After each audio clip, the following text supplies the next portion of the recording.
Hi everyone, my name is Shakira. I was invited by Shima and Aizat. I did research on this manuscript by a woman from Riau from the early 20th century. Her name is Khatijah Terong. They are working on a performance based on that. Basically, I wanted to do this talk because working on a big academic book project is like a very isolating endeavor, and then mostly like academics read it. So I wanted to share the research more with our community. So there's a chapter inside that is just about Khatijah Terong. It's co-authored with Maznah Mohamad. In the book, to kind of situate where Khatijah Terong is sort of the chronology of Malay writings. It's pretty much chronological. So in the beginning, we looked at texts from around the 17th century, mostly Sufi texts. And then the second part, you can see Kitab Jima, collection of various books on Jima, which is coition or intercourse, sexual intercourse. And then we have a little bit towards the end, more 21st century texts, so up until about 1940. This is one of the most classic works on Malay magic. English colonial scholar who collected information about various types of Malay magic. He tried to collect everything from birth to death and life cycle. On the left, by Farooq Yahya, is a book that is about Malay magic in manuscripts. So kind of what we did, but ours is just about sexuality and passion in these manuscripts. And on the right is Mulaika Hijaz's book, which is about the 19th century Malay Syair, written by female authors in Riau. So that will give you more of that historical context around the time that Khatijah Terong wrote her book as well. What other words would we have for magic? Sorcerer, shaman, yeah, witch, healer, right? In Malay, there are some words which can correspond to the English words. So we have dukun or bomo, which is kind of, we use it for healer. They would make use of medicinal plants, for example. A pawang is a ritualist. So for example, you have a pawang for an agricultural harvest. They will do certain rituals. We have maklim or lebay, which would be a man who has done some Islamic studies.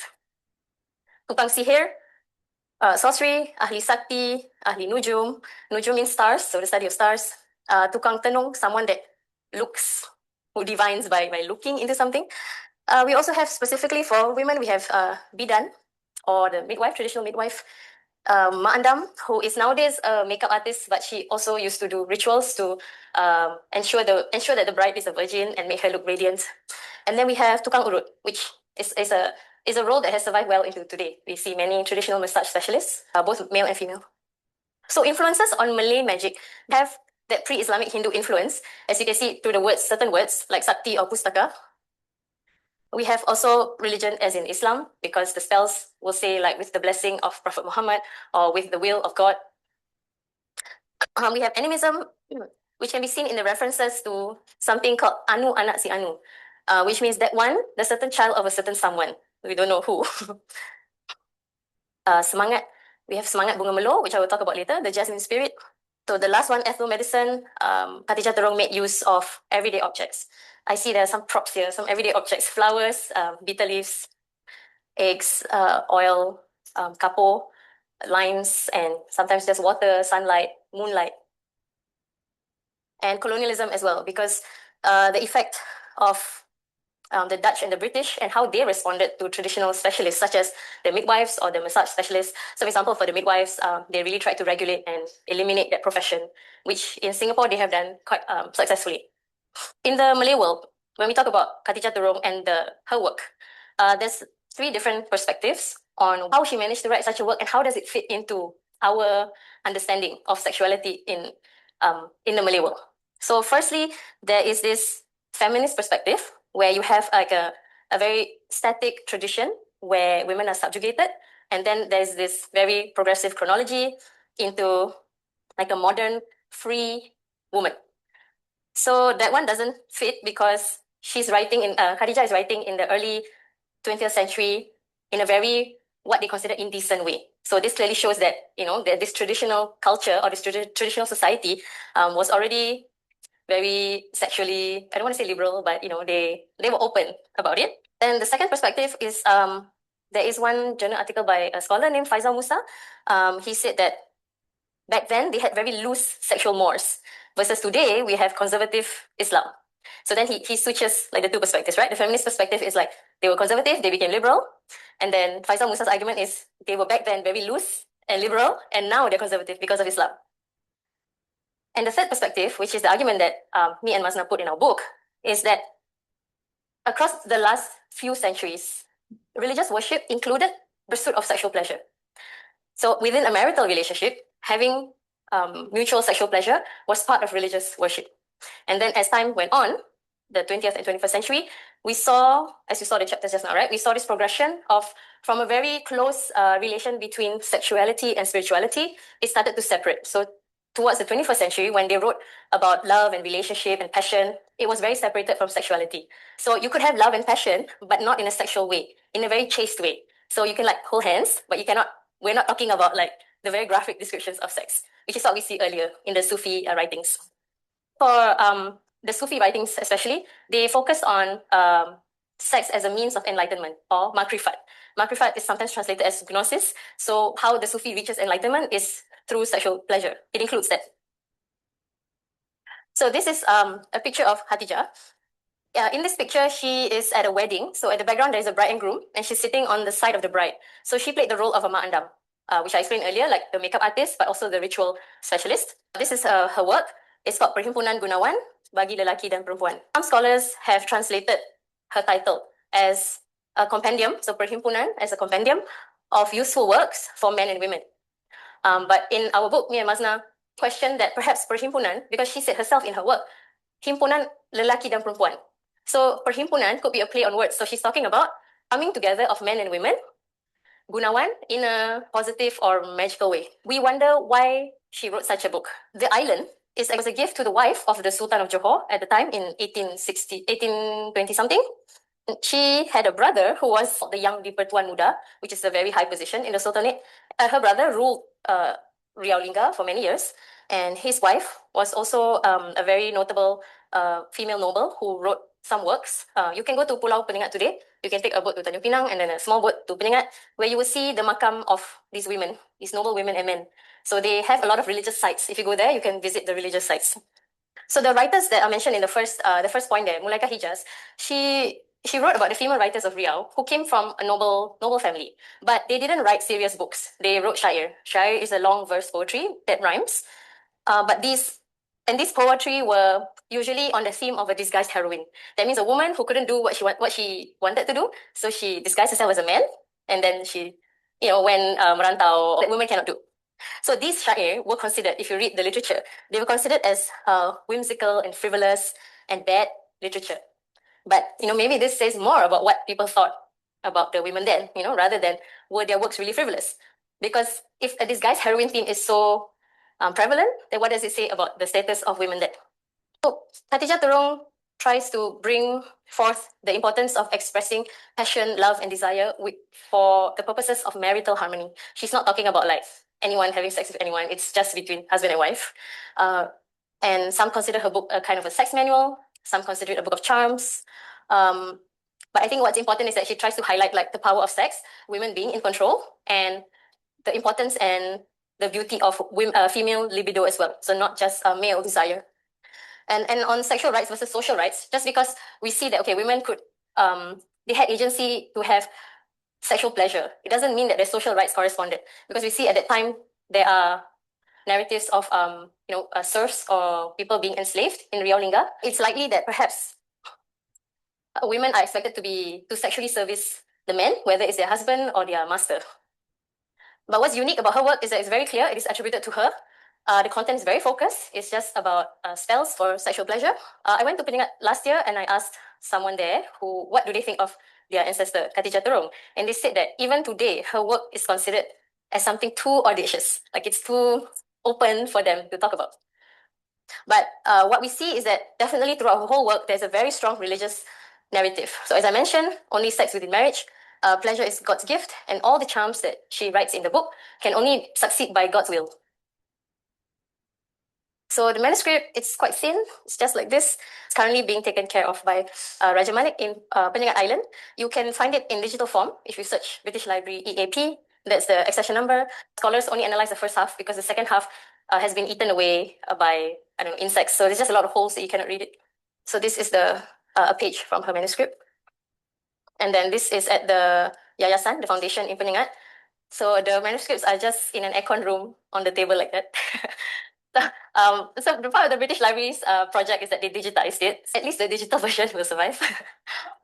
And you see the cupboards behind, there's a lot more manuscripts. They're just stacked like that, like no like plastic and there were some boxes, and then you open the boxes, it's more manuscripts stacked. Yeah, Caretaker does work with various libraries and various archives in Indonesia, in the UK, to digitize, and then he makes it accessible for anyone who wants to read them. Yeah, so he doesn't charge. If you want to read it, get a digital copy, make a copy, he doesn't charge anything. There is a transliteration because this is Jawi, right? So yeah, Jawi is Malay language by Arabic letters. So there is a transliteration available. A scholar named Ding Chu Ming already did it. And I as well, I have done like a edited version of, because it wasn't complete, so I completed the transliteration and translation. Yeah. So because you will see later, her manuscript has Jawi Malay, it has Arabic, it has Quranic verses. At least I understand all of that, everything that she wrote. So I managed to translate that. As you can see, that's the foundation, and then more manuscripts on the table. And that is Raja Malik, the caretaker. Khadijah Terong started out as the servant to the household of her husband's third wife. So then, after a while, she became the fourth wife. And the husband is a descendant of Raja Haji Ali, who is a famous writer in Riau. He wrote a lot of very, also like sexually provocative like works and dictionaries. So her husband also followed the same as his grandfather. He had a few works which are also there's like pictures, like sexually explicit pictures in them. We asked the Raja Malik, like, how did the husband come across these pictures? Because they are cut out from magazines.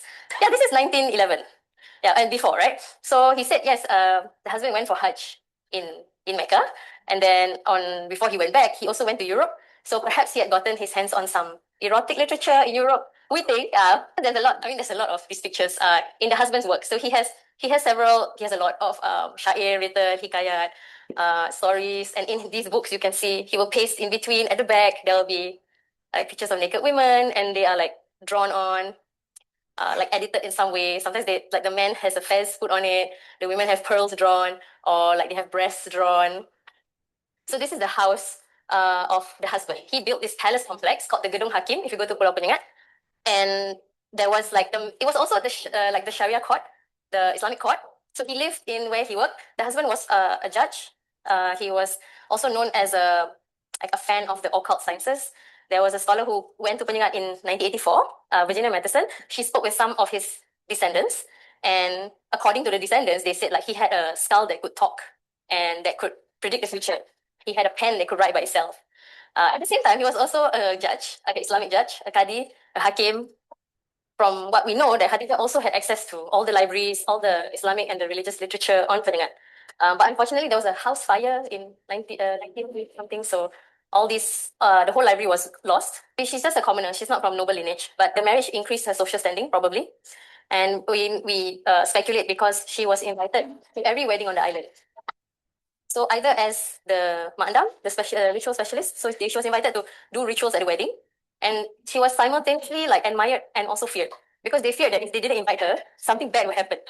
And mind you, the island is very small, it's only 2,000 people. So we came here, you saw this was the old structure of the court, and then behind that you can see like forest, right? So we, because from what we had read, her husband had built a palace complex. We were like, okay, so this is the main building, but where are the wives' houses? So we went into the forest, and then we found like the foundations of 4 houses. So one of them must have been hers. So if you want to see, you can, bring mosquito repellent and go inside the forest. So at the end of her manuscript, she put this text. This is the work of a servant of God who is very weak and poor and always in sadness and sorrow. And that is the woeful servant, Khadijah Terong. May Allah forgive her sins and all the sins of her ancestors. Amin.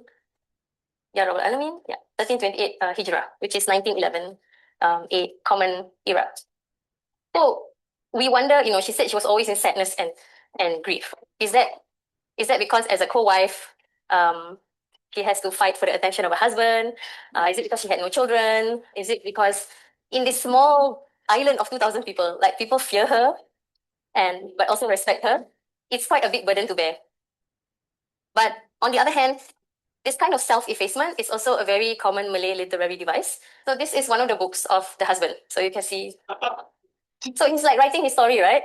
Then there's something pasted. So this box that I want to show you, this was, this is very exclusive, okay? Because nobody has written about it. Nobody knew about this box. We went to Penyengat last year.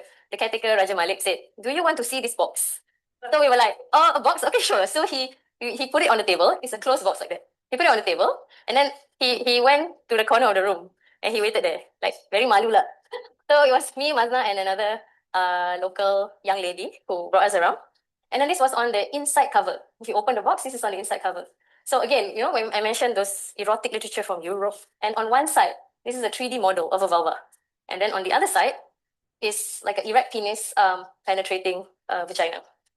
Because the husband, he's also known as an artist. He's known as he has made clay statues. You know, he does his collage work, cutting out and pasting. So we wondered, is this 3D model some kind of pedagogical tool maybe? Because it's realistic, it's not artistic, it's very realistic. It's just like a bit larger than life, but it's not to scale, yeah. It just looks a bit not real, okay. So this website, if you search the Malay Concordance Project, it basically brings together all 135 Malay manuscripts, various scholars all around the world. They have inputted whatever they transliterated into this database. And you can search whatever Malay word, and it will bring up the manuscript that contains that Malay word. So we inputted Puki 44 times in her work. In other people's work, there are 3 other works, a hikayat and a dictionary. It's mentioned once, and in the context of like Puki mak kau, like a swear word, right? But in Khadijah's work, it's just referred to as the vulva or vagina. It's used in a factual way, or lobang Puki, the pussy hole. The word bulu or hair appears 23 times. The word buto for penis, 20 times. And then there are various words used to refer to orgasm. Lazat, nikmat, sedap, nyaman. And we inputted DG klentit or clitoris. It doesn't appear in any of the other texts, only in her work. And she uses it 8 times. So as I mentioned before, in the 19th century, there were these works called Kitab Jima, or the Book of Coition. Because Kitab Jima is, sometimes when you hear today, the teachings about sex within marital relationships, you might hear during premarital counseling, or if you go for talks, religious talks, they will mention there are some religious teachings. These are found in the Kitab Jima. And Kitab Jima is not one fixed work. So there are various books. There's like one called Ilmu An-Nisa, the Science of Women. And then there's also Kitab Nikah, so the Book of Marriage. So all these talk about sex, but in a way that is very different from Khadijah, you know, like a century later. So Kitab Jima is mostly phallocentric. It focuses on the man's role in creating pleasure for the woman. So it has a list of very elaborated techniques. It really emphasizes tertib. So it says you begin sexual intercourse as takbiratul ihram, as if you would start a prayer. Like in a prayer, you would say Allahu Akbar. That's the beginning of the prayer, and you have to make an intention and be serious because you're going to do your daily prayer. So that's the attitude that is compared to for sex. Whereas in Khadijah's work in the Perhimpunan, it's written by a woman for a female audience, and it's about the woman who is in control, the things she can do for her own pleasure and for the husband's pleasure. And rather than these elaborate techniques, you know, she has various spells, spanking, massage, how they talk about the vagina. So the Kitab Jima is talking about, the vagina must be tight and virginal, not too wet, not too cold, not too big, not too loose. Whereas Khadijah's description of a vagina, the ideal one, should be warm and dry. So she compares it to ash on a stove, rough and warm and dry, like a cat's tongue. In the Kitab Jima, there are also spells or charms to strengthen or harden the penis. In Khadijah's work, she focuses on not just simply hardening the penis, but like the man as a whole. So also his libido, his commitment, his loyalty, affection. She focuses a lot on having the husband submit to the wife in a way that he will not stray, like he will not go to his other co-wives, only me, you know. The Kitab Jima has some spells where they use animal parts, like the bile of a goat, shark, chicken, the blood of a buffalo penis, the head of an eel. But Khadijah's spells are very like feminine ingredients, flowers, leaves, you know, sunlight, moonlight, oil, incense, and minyak hidung, which is the oil from the nose. So Kitab Jima focuses on the penis as an instrument. So they also have diagrams in the various Kitab Jima. There are diagrams of the vulva with stations, 12 stations on the vulva, and each station is named after a member of the Prophet's household. So you have Khadijah, Aisha, Siti Maimunah, the clitoral hood is Payung Ali, Abu Bakar, Uthman. So the 12 stations of the vagina. So they talk about like first to achieve this, go to this station, then that station, then go around, and so on. So very detailed, very detailed. Component is quite mixed. So sometimes she describes the penis as a very violent instrument because it's prickly, it thrusts, it jabs, but it also has the potential to bring forth a bushel of fluid, for example. In the Kitab Jima, based on the Islamic jurisprudence, they quote a lot this that sex must be done under a covering, so cannot be completely naked. So at least if you're naked, there must be under a blanket. Otherwise, it's makruh, which is discouraged. But Khatijah very explicitly describes like how to spread your thighs so that the clitoris can be seen among the labia, so that you could tempt your husband to, like, he cannot control his desire and he will want to enter you. And yeah, Kitab Jima is just like a generic term for these various books all talking about sex. Whereas Khatijah's work really seems like there's none other like it, because as you saw, I showed you in that website, right? The Malay Concordance Project, the word she uses doesn't even appear in any other manuscript. So Khatijah's magical methods. As I mentioned before, she played various roles, and while other scholars talked about her as a sorceress or as a practitioner of magic, I argue as well that she did play a role of kind of a dukon for if there was a midwife on the island, and if the midwife could not help the woman who is in labor, then they would call on her rather than maybe a male dukun. So this is her philosophy, that half of the pleasures of paradise that God gives to his servants in this earth is orgasm. In her work, there are more than 20 words for magic, so it's hard to translate it. Like, I would just say like a spell or a charm, just for the sake of simplicity. But it's very nuanced, the words that she uses. So here I'm comparing from various sources. We have from Peningat 1911. She talks about a spirit of a flower. The second one, you can see a work from 1986 about bidan, that bidan in Malaysia in the 21st century still use herbal treatments, medicines, like the knowledge is still there. As part of my PhD work, I interviewed doulas, and one of the doulas mentioned one of these, a Quranic verse. She said many of her clients use that mantra. She used the word mantra. And then as of last year, the young lady that I met in Peningat, she recalled this incantation that was taught to her by her grandmother in Peningat about how to get something that you want. You can recite this incantation and then blow to that person. And then even today, like when I speak to my contemporaries, they also mention, being taught certain incantations from their mother, grandmother, and sometimes to get what you want, sometimes it can just be something like, I need to pass my driving exam. So I will recite this and I will blow to the driving instructor as one of the examples of how you can use this spell. So as this is one of the charms in her book, in her work, that was not analyzed previously. And yeah, I think it's very like serendipitous that I did my research on pregnancy and childbirth. So she mentioned that this is the only charm in the whole book that's not about sex, is to ease the delivery of the baby and the placenta. So if a woman had difficulty birthing, she could use this spell. Write it on a white plate, add water, so it would dissolve the ink, and then let her drink it. So from that, I speculated that she also had some healing role of a healer, where she uses very easy to find ingredients, a very simple method. It seems like anybody can do it. She uses Quranic verses, and then she uses animistic energies, in this case, the jasmine flower. So what do you need for this spell? You need one large container, one small one, a lot of freshly picked jasmine flowers, amber, oil, and incense to burn.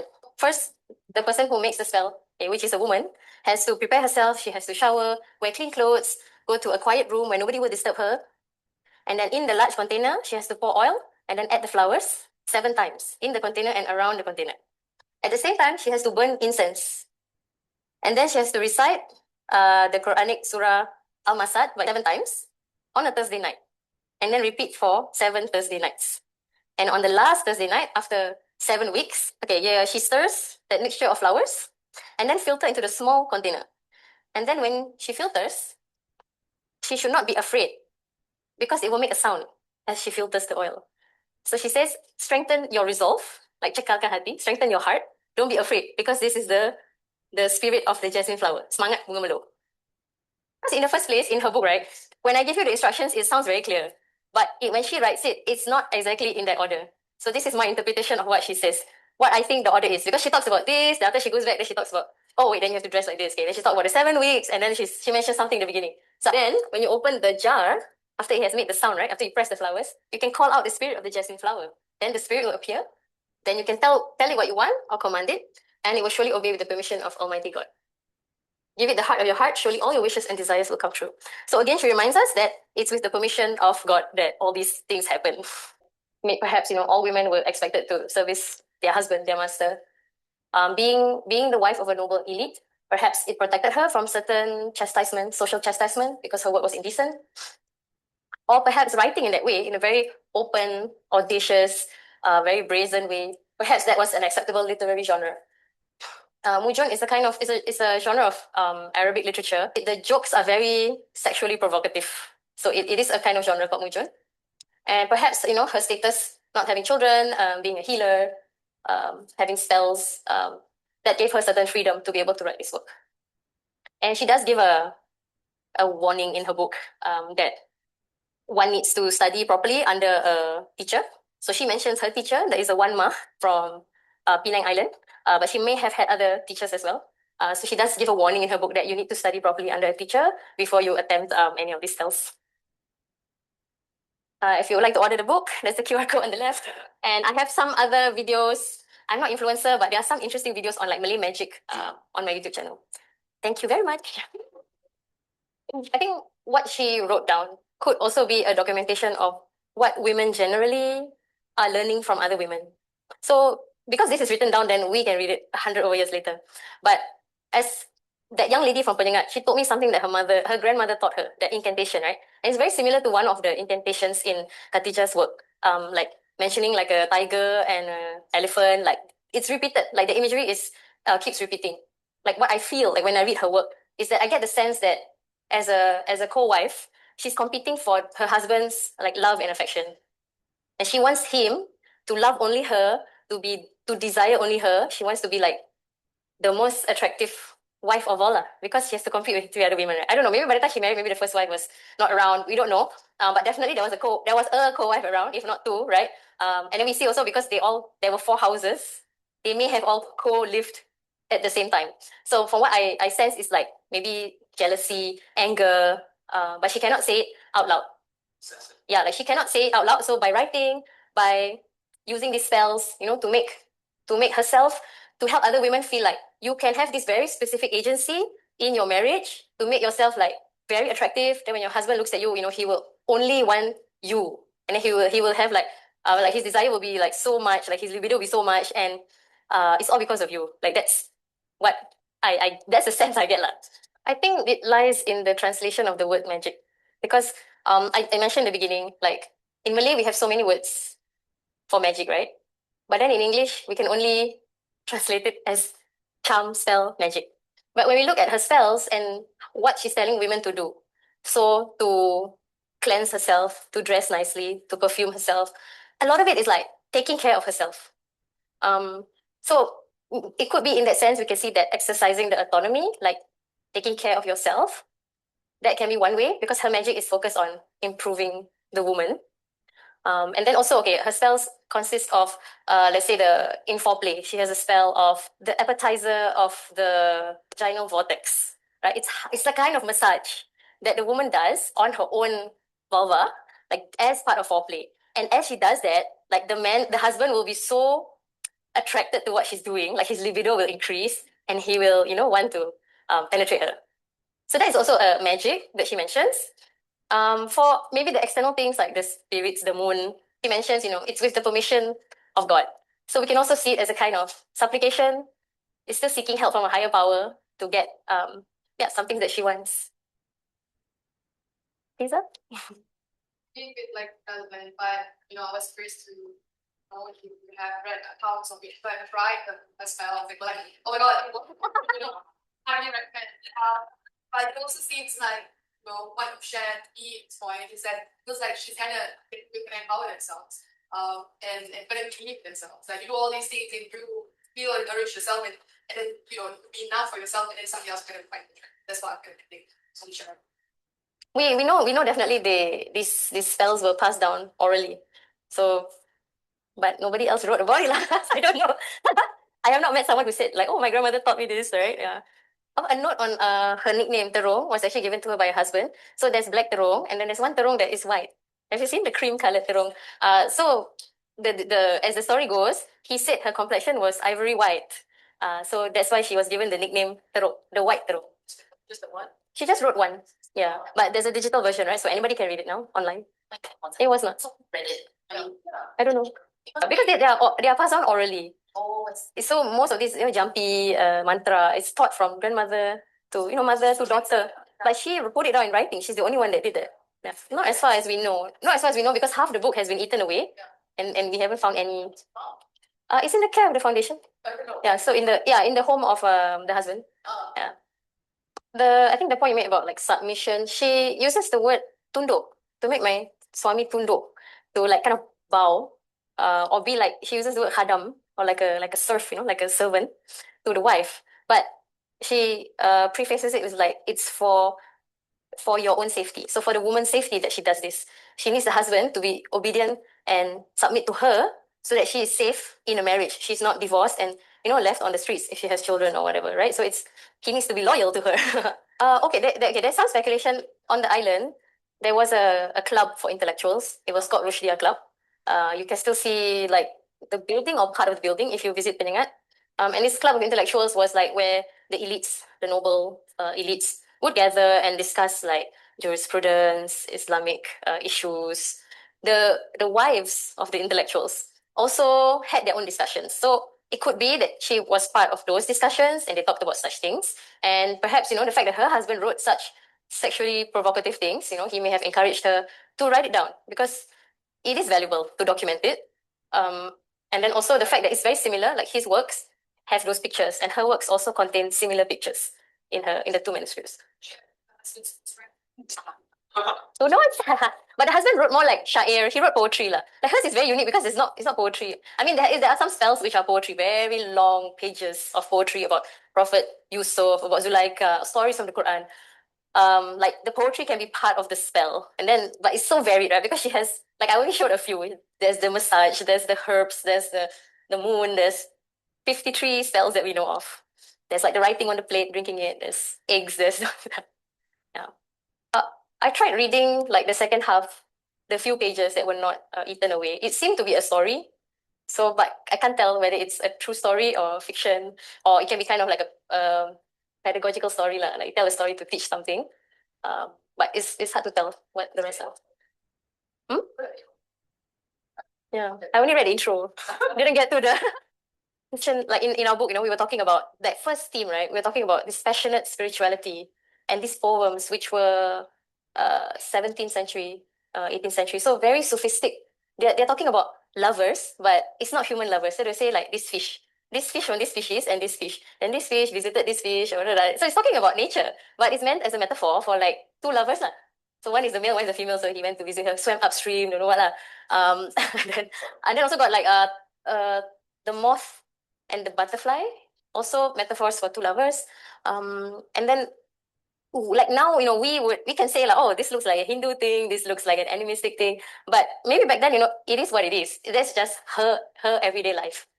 That in her old age, the daughter of the husband's third wife took care of her in her old age. So we speculate that perhaps there was a good relationship within that family. Thank you everyone for your attention. Yeah.